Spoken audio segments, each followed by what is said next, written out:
Good morning, friends. Today we will discuss the topic of Accounting Standard 1 Disclosure of Accounting Policies.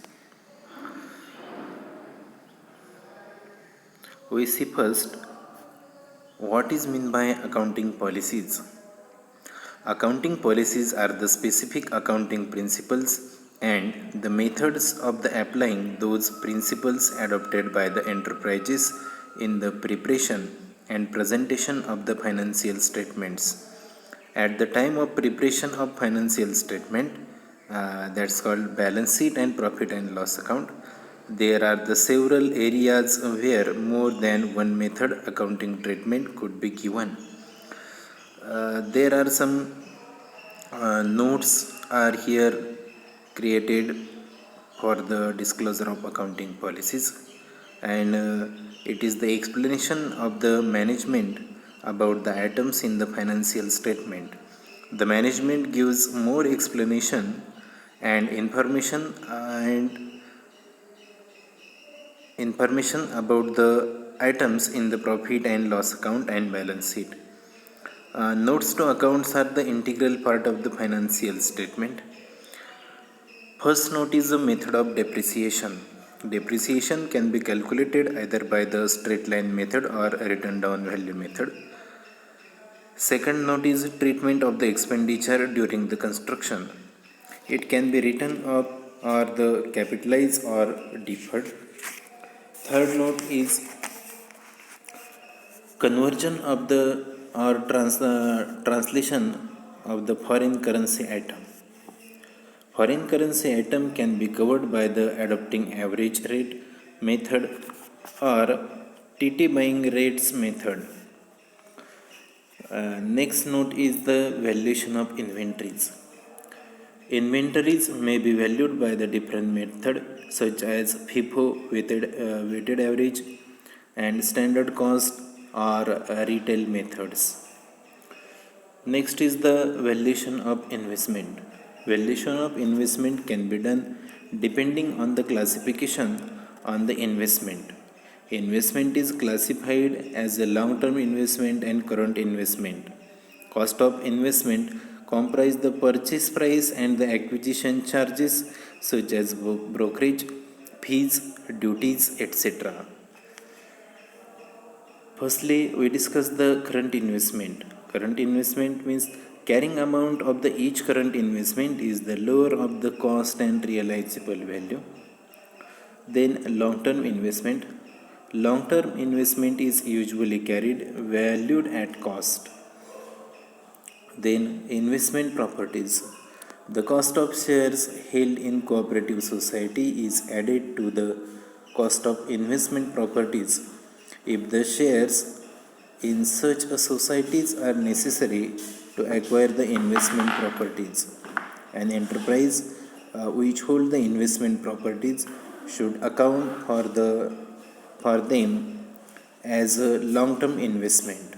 Thus, the investment can be given different accounting treatment in the different cases.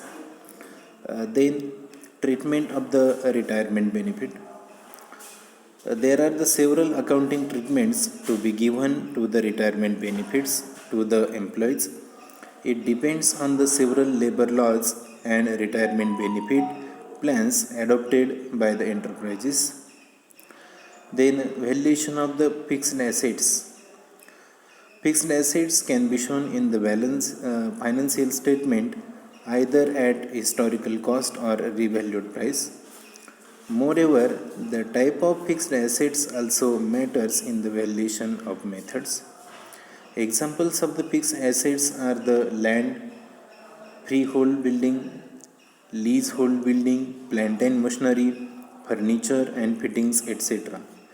This account treatment in valuation of the fixed asset is determined by the laws, types of assets and the special cases, etc. Then last note of the disclosure of accounting policies is treatment of the contingent liability.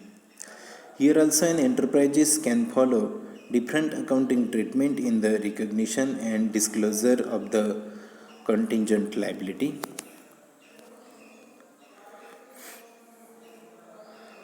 Then we discuss the purpose of the disclosure of accounting policies. Enterprises operate in the diverse and complex economic situations. Transactions and events occur in such the diverse and the complex economic situations in which the enterprises operates. Therefore, it is believed that no unfilled executive list of the accounting treatment can be suggested which has universal application. Rather, the choice of accounting treatment is guided by the specific circumstances and involves judgment of the management. The company law and various accounting standards, statements, guidance notes, etc. are issued by the Institute of Chartered Accountant of India. The purpose is to reduce the large number of diverse accounting policies in use. There is a wide variations in the choice of accounting policies. This leads to create a set of accounting numbers which are not comparable across the enterprises. It means flexibility is the choice of accounting policies which affects on the comparability of the accounting data across the enterprises. On the contrary, comparability is the considered as an the important qualitative characteristics of the financial statement. This has been the highlighted in the paras or the frameworks for the preparation and presentation of the financial statement issued by the International Accounting Standard Committee. Although accounting regulations attempt to reduce the number of alternatives policies applicable to a particular situation, it is difficult to follow an uniform accounting policy in all the circumstances. We have seen in the earlier paragraph that there are the several areas in which there are more than one method and accounting treatment. Other than these aforesaid, there are many areas where more than the methods can be followed. Then we discuss the some purpose. Objectives can be achieved by the accounting policies. First is the accounting which method have been followed in the preparation of balance sheet, profit and loss account is the disclosed as accounting policies. Hence, accounting policies contain the information as to the method followed for the preparation of financial statement. Statement of the accounting policies is a part of the financial statement. Financial statements meet the objectives of the bringing about the comparability, which is the considered as the important qualitative characteristic of the financial statements. It meets the requirements of the company law in the respect of presentation of the financial statement. Accounting policies are enable to an enterprises for the following various accounting standard statements, guidance notes, etc. issued by the Institute of Chartered Accountant of India. Framing of the accounting policies and their implementation force an enterprises to take into the consideration various concepts, truth and fairness while the selecting accounting policies. In framing and the implementation of accounting policies, fundamental accounting assumptions have to be kept in the mind.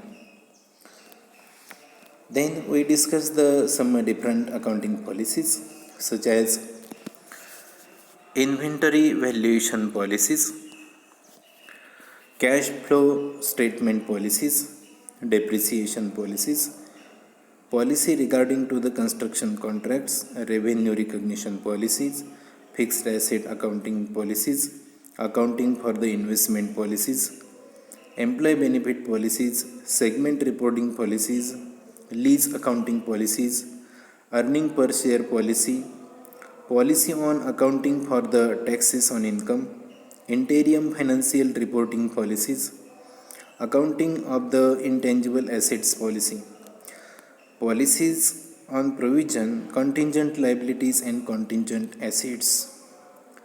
Makers of the financial statement that's called the profit and loss account and balance sheet have to ascertain true and fair position of the company. For this purpose, profitability and a true financial position of the company during the accounting period has to be correctly and accurately shown in the financial statements. Therefore, some different policies have to be adopted for the preparation of the profit and loss account and balance sheet and their presentation for the users' interest.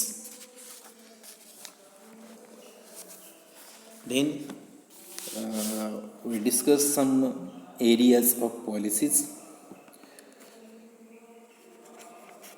Valuation of inventories, cash flow statement, contingencies and events occurring after the balance sheet date, depreciation accounting, construction contract, net profit or loss for the period prior period items and changes in accounting policies, revenue recognition, accounting for fixed assets, the effect of the changes in foreign exchange rate, accounting for government grants, accounting for investments, accounting for amalgamations, employee benefits, borrowing cost, segment reporting, relating party disclosures, leases, earning per shares, consolidated financial statements, accounting for taxes on income, accounting for investment in association in consolidated financial statements, discontinuing operations, interim financial reportings, intangible assets,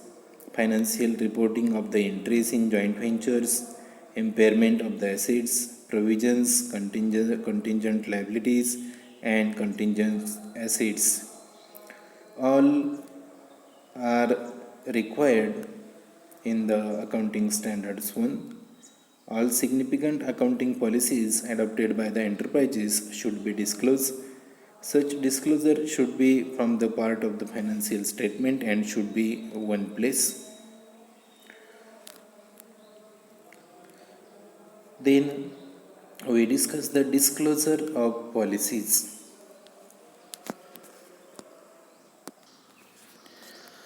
Disclosure of accounting policies is mandatory for the all enterprises. It is mandatory from the accounting periods commencing on or after 1st April 1993.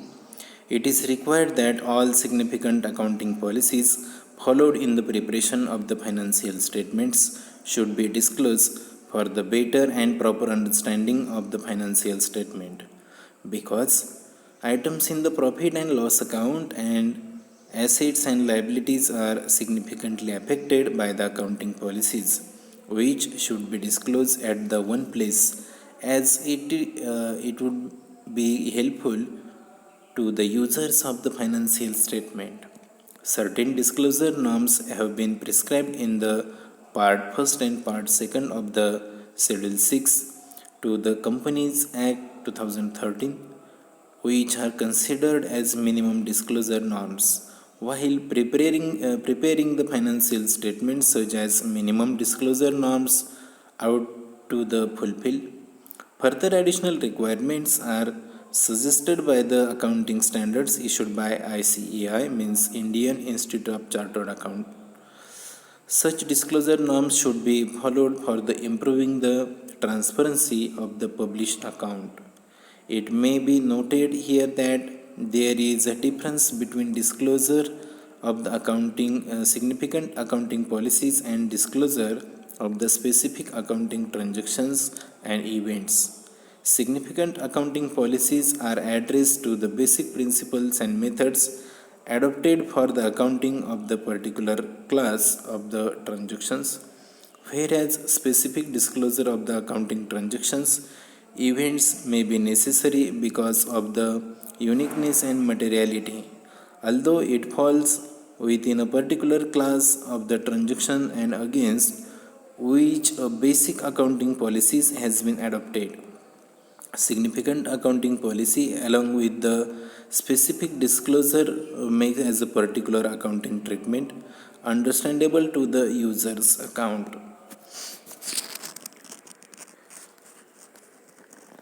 Then we discuss the fundamental accounting assumptions. There are three fundamental accounting assumptions. First is going concern, second is consistency, and third is accrual. It is generally assumed that financial statements are prepared on the basis of the fundamental accounting assumptions.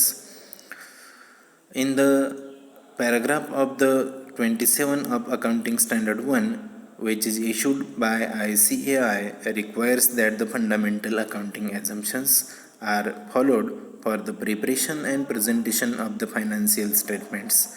No specific disclosure is necessary. However, if a particular accounting assumptions is not followed, the fact should be disclosed.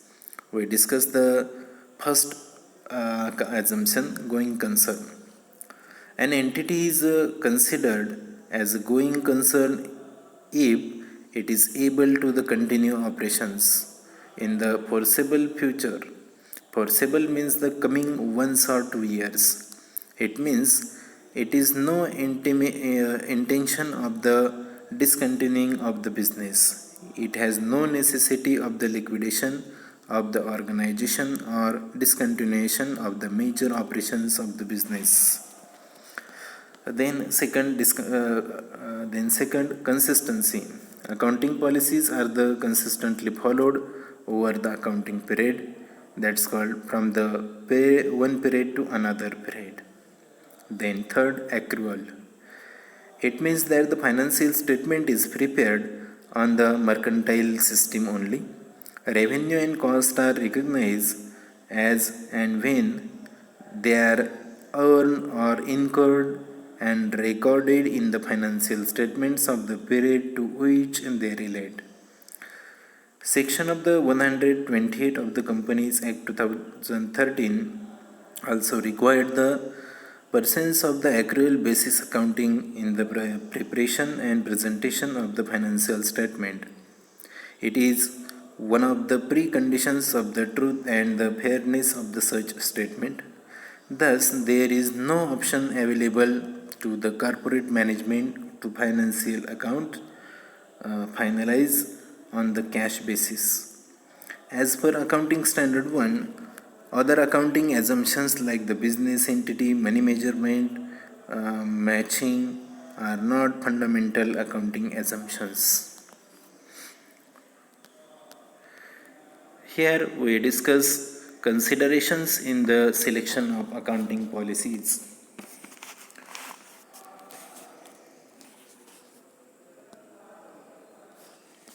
Primary objective of the selection of accounting policies is that the financial statement should be prepared on the basis of such accounting policies that will exhibit true and fair views of the state of the affairs of balance sheet and profit and loss account. Primary considerations in the selection of accounting policy is guided by the concept of truth and fairness. It is a legal requirement that the financial statement should be exhibit true and fair view of the financial position and profitability of the enterprises. Therefore, choice of the inappropriate accounting policy that affect the truth and fairness of the financial statement should be avoided. However, it may be debatable and confusing in the certain circumstances as what constitute as an appropriate accounting policy in a particular situation. Hence, attempt should be made to adopt the accounting policies suggested in the Schedule number 6 to the Companies Act or elsewhere in the company law in case the company law is silent on the particular issue or accounting policies are not elaborated in the law. It is desirable to refer the accounting standards, statements, guidance notes, etc., and other material issued by the Institute of Chartered Accountant of India. It is now legally binding for an enterprise to the prepare profit and loss account and balance sheet by the following accounting standards, which is issued by ICAI. In the accounting standard Para number 2.7, Disclosure of accounting policies issued by the Institute of Chartered Accountant of India states that there are three important factors governing in the selection and application of the accounting policies. First is prudence, second is substance over form, and third is materiality. Here we discuss the first point, prudence. Prudence means, in the view of the uncertainty attached to the future events, profits are not anticipated but recognized only when it is realized, though not necessarily in cash. However, provisions should be made for the all known losses liabilities, although they may be they may not be ascertained with the certainty.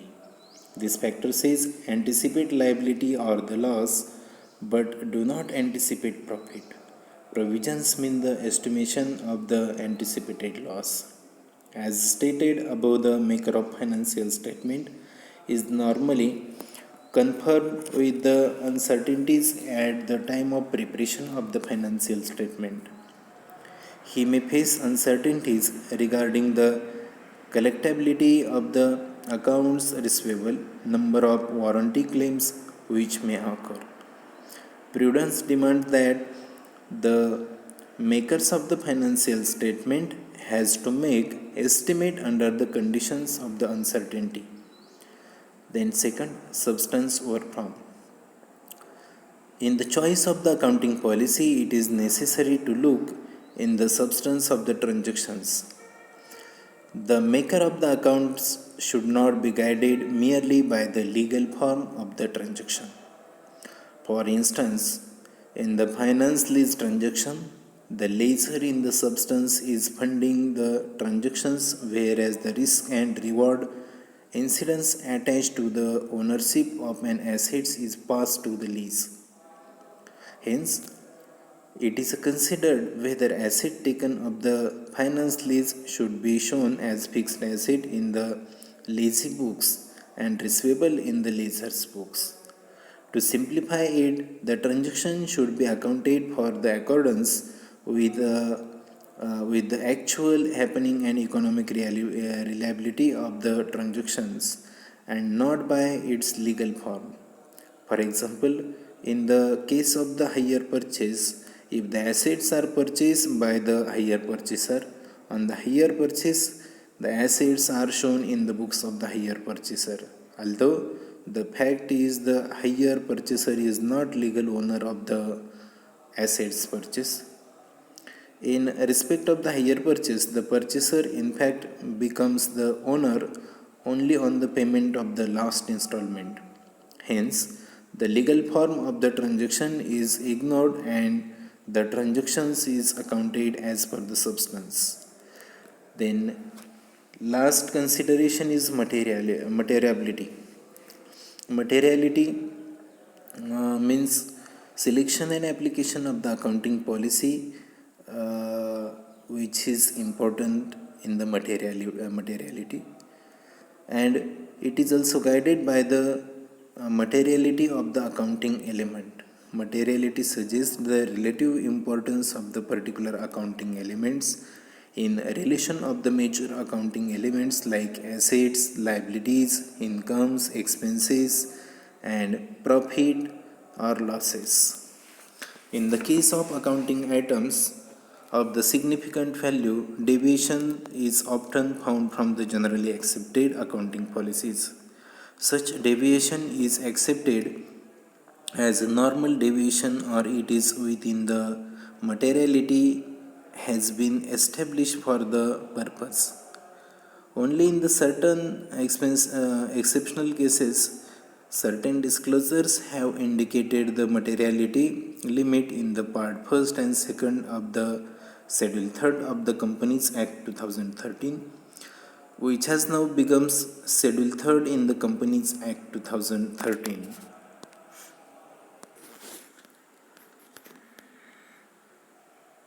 Here we disclose the disclosure of changes in policies.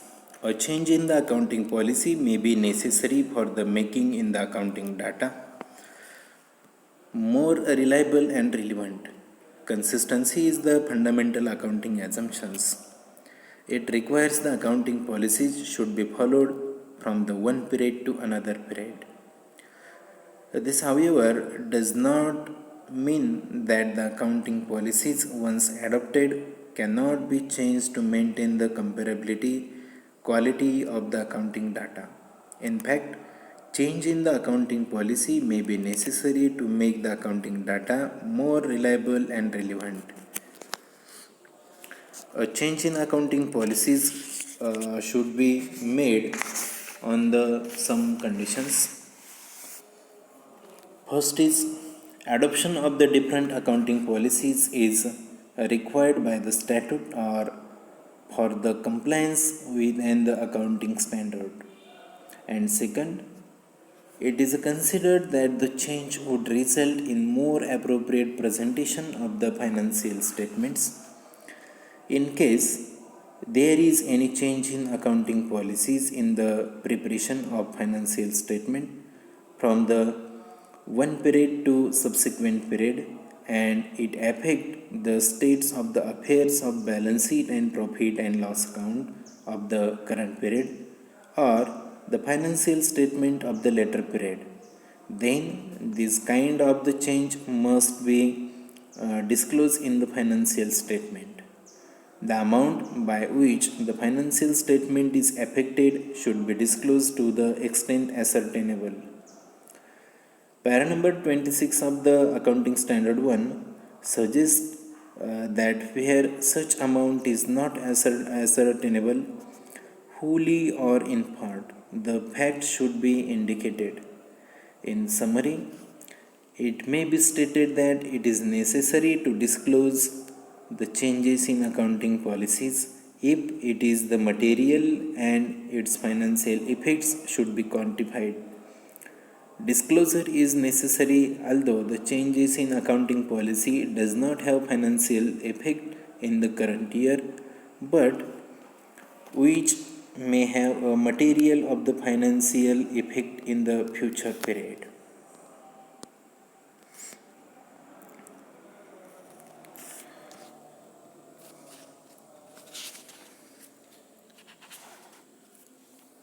Here changes is important in the financial accounting policies and total financial accounts. So it is the need of the all stakeholders of the financial statements and it is mainly used for the makers of the financial statements.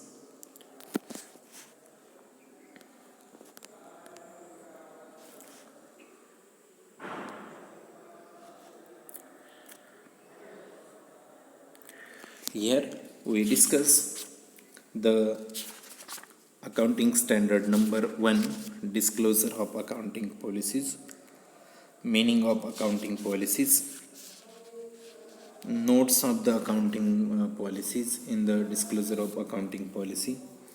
Then we discuss purpose of the disclosure of accounting policies and we discuss different policies, areas of policies, disclosure of accounting policies.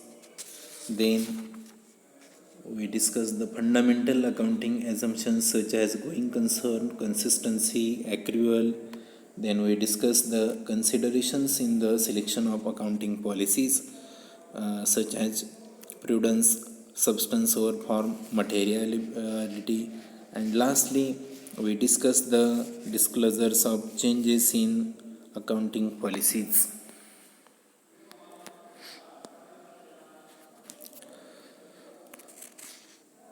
Thank you.